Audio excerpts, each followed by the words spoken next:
How many of you are wondering, am I missing out the suppliers on 1688? If you are a savvy buyer, you should be wondering about this. After all, some of the suppliers on 1688 do supply to the Alibaba.com suppliers. So should I just ditch Alibaba.com and go straight to the source, find my factories on 1688? Let's find out.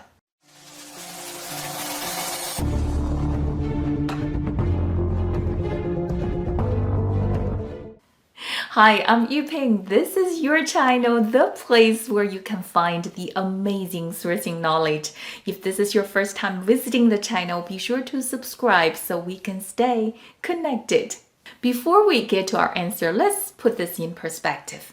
Two giant B2B trading platforms, 1688 Alibaba.com, both owned by Alibaba Group, founded by the famous Jack Ma. 1688 is for domestic trading market for the 1.3 billion Chinese-speaking people. Alibaba.com is for export market. The platform is in English. So if you're jumping from Alibaba.com to 1688, you see the immediate problem. There are two. One is the suppliers on this 1688, mostly they speak Chinese. So the quickest solution is you start to learn Chinese. I'm just kidding. That's a very long shot because Chinese language is one of the most difficult language to learn. The second problem is the trading entities. You are a foreign company, either you are American company or European company, and the suppliers on 1688 are Chinese entity. So the problem is you cannot use 1688, the platform, to make your payment. It's not like you buy from Alibaba.com supplier and you can use trade assurance and pay your money to your supplier. Before we can jump from Alibaba.com to 1688, we need a conduit, a middleman, either the sourcing agent or the trading company to connect our business with the supplier on 1688. After we put this in perspective, now we can ask 4 very critical questions to see if we should go to 1688, find our suppliers. The first critical question, can I find a good sourcing agent or a trading company to act in between my company and the Chinese factory? Why? This is so critical. Beyond all the other reasons, this is why. If you are using a sourcing agent to act in between your company and the Chinese company, this agent become your supplier. Your purchase order, your payment need to be made to the sourcing agent. So if you're using an individual sourcing agent, he needs to have a company to receive your payment. You better be sure that this individual has been doing this business for a while and you are trusting this person.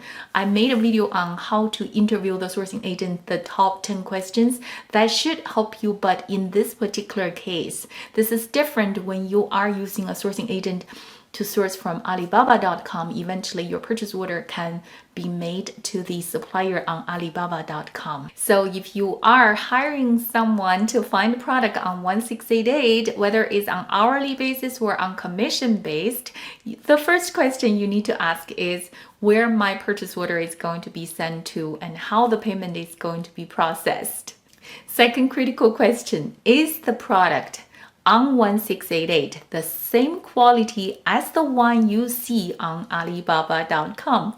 The reason this is a critical question is because traditionally the product sold for domestic consumption is inferior than the quality sold for export market. Export market is known for higher quality standards. When I was in China visiting the Chinese suppliers, I asked this specific question. The owner showed me the product, same identical looking product, but the one sold for domestic market used less quality material. You cannot tell by the look, but the quality for the domestic market is less. I'm not saying that is across the board, but for your product, you better be sure that the product that your agent find on 1688 is going to meet all the criteria that you have in your quality specification. The third critical question, export license. This is going to get a little messy. For the suppliers on 1688, most of them, they don't have export license because they don't need it. They're trading within China. Now you are a foreign company, they need to export the goods to you. Someone need to have an export license in order to declare your goods out of Chinese custom.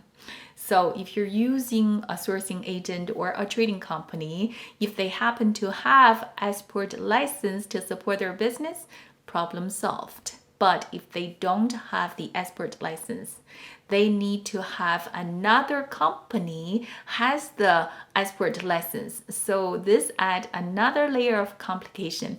Your purchase order need to be sent to the company who has the export license in order for them to export your goods, kind of like another third party.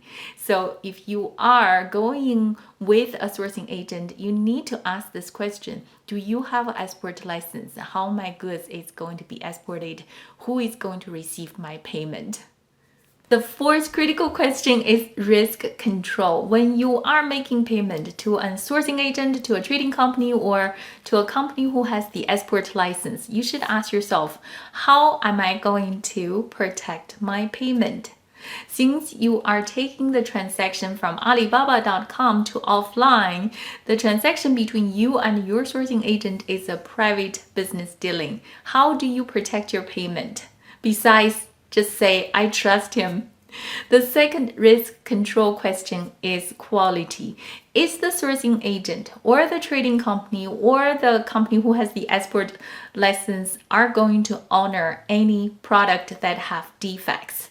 These are the risk control questions you need to ask before you send your payment, because this is different when you use Alibaba.com, use the trade assurance to protect your payment. After you answer these four critical questions, can I find a good sourcing agent? Is the quality identical? Do they have export license? Is my payment safe? Are they going to honor all these quality issues? After you evaluate your answers, now you can ask, is my price still much cheaper from 1688 versus the Alibaba.com? Does the risk that I'm taking justify the savings? If the answer is yes, still big savings, yes, the risk that I'm taking justify this big saving, then go ahead, ditch Alibaba. You can just deal with your sourcing agent or the trading company.